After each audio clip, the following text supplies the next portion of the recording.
Hi, folks. This is Mark by Mark A. Foster, Ph.D., for the Institute for Dialectical Meta-Realism. I wanted to provide some updates on recent events. As I'm sure all or most of you know, there have been protests at colleges and universities all over the U.S. In fact, there was one just 5 hours to my north, day before yesterday, at the University of Texas, Austin. Sadly, I did not know about it in advance. If I did, I would have driven up there and attended it. But, I'm still waiting to see if perhaps the branch of the University of Texas here, which is the University of Texas, Rio Grande Valley, might be having a protest soon. Now, I am not making an announcement.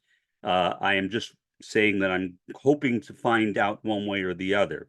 I would expect there to be something like that, but I don't know. I am only surmising based upon past experience.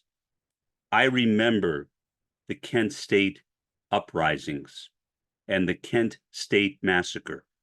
Generally, when police deal with uprisings by students, demonstrations by students, they don't deal with them that well. That was the case in Austin day before yesterday. And so when I go to a demonstration, which I hope I will soon, I'm going to be very careful because as an old man, I have osteoporosis and osteoarthritis, and I can't afford to be hurt. When I was younger, I could take more risks. At this stage of my life, I need to be more careful. But I wonder sometimes, how can people live with themselves who are a part of the IDF, slaughtering innocent people, slaughtering civilians? It is so tragic. It is so tragic. And so I can talk about my own limitations. Like all human beings, I have them. But compared to the suffering of the Gazans, any troubles I may have are nothing. So that brings me to the second thing I wanted to mention. And this is very sad. Hopefully the one after this will be more uplifting. It was to me. The attack, the invasion by the IDF, the Israeli Defense Forces, into Rafah is, according to the New York Times, imminent. Imminent. What imminent means, I don't know. But it's not going to be much longer. I think that we all knew that it was only a matter of time before it happened.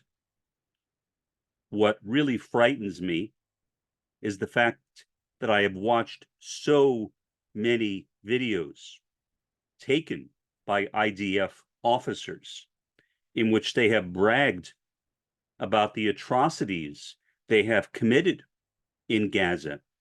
And now, with the bombing campaign in Rafah having gone on for a while, what might they now do when they actually invade that area? Rafah is a tiny place in a tiny place. It is not called the Gaza Strip for nothing. Rafah is one corner of the Gaza Strip. And so many people are crowded into it. And I can't imagine what it will be like when the IDF invades that area. But apparently, at least according to the New York Times, that is about to happen. But we will see. We'll see what happens. We'll see what the future brings us. I'm trying to keep myself together as I'm doing this podcast. So far I have, and hopefully that will continue. As you know, if you've been watching me for a while, this whole thing gets me very, very emotional. I'll mention in passing, before I go on to the final story, which is actually pretty good, I think, that I was watching a podcast just before, maybe about an hour ago, in which they were talking about Zionism and anti-Semitism. And I wrote a comment, and I said, well, the best weapon against anti-Semitism is when people like myself, a guy born of two Ashkenazi Jewish parents, opposes Zionism. And I truly believe that. I do oppose Zionism. Whatever its original intentions were, whether you agree or disagree with Zionism, I hope you do not, but say you do. I hope that recent events have made you at least reconsider that maybe the state of Israel taking land from Palestinians, people who were not at all involved in the Holocaust of the 20th century, was a real mistake.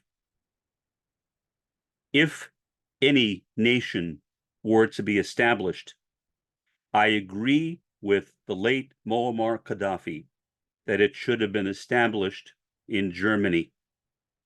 A piece of Germany should have been carved out and made into a homeland for the Jews. I do think that the Jews deserved some place, but not in the Middle East, not in West Asia.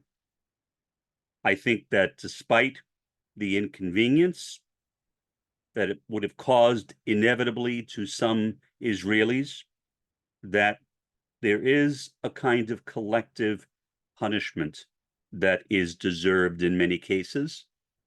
And I think for the Nazi Holocaust, that the collective punishment that was justifiable would have been the establishment of a Jewish homeland in Germany, carved out of Germany. And so I agree with Muammar Gaddafi on that. And I wish that would have been the course of action taken by the League of Nations instead of invading the lands of an indigenous population of Palestinians, slaughtering many of them, killing the homes of others, only allowing a small number of Arabs to remain in Israel. And now we see what the Zionist entity continues to do now in Gaza, and soon in the part of Gaza called Rafah. I do not enjoy the thought of the events that might occur in the next day or so. Maybe more than that. I can't predict when, but imminent is imminent. Imminent is imminent. Finally, this last story is, at least to me, positive. Whether it is to you, I don't know. I hope so. The World Court, or the International Court at The Hague, which is associated with the United Nations, has indicated that there are plans to charge Benjamin Netanyahu with war crimes, and that there are plans to charge officers in the Israeli Defense Forces with war crimes as well. I hope that the World Court is successful. Here is my hesitation. Israel is not a member state of the World Court, just as the US and Russia are not member states of the World Court.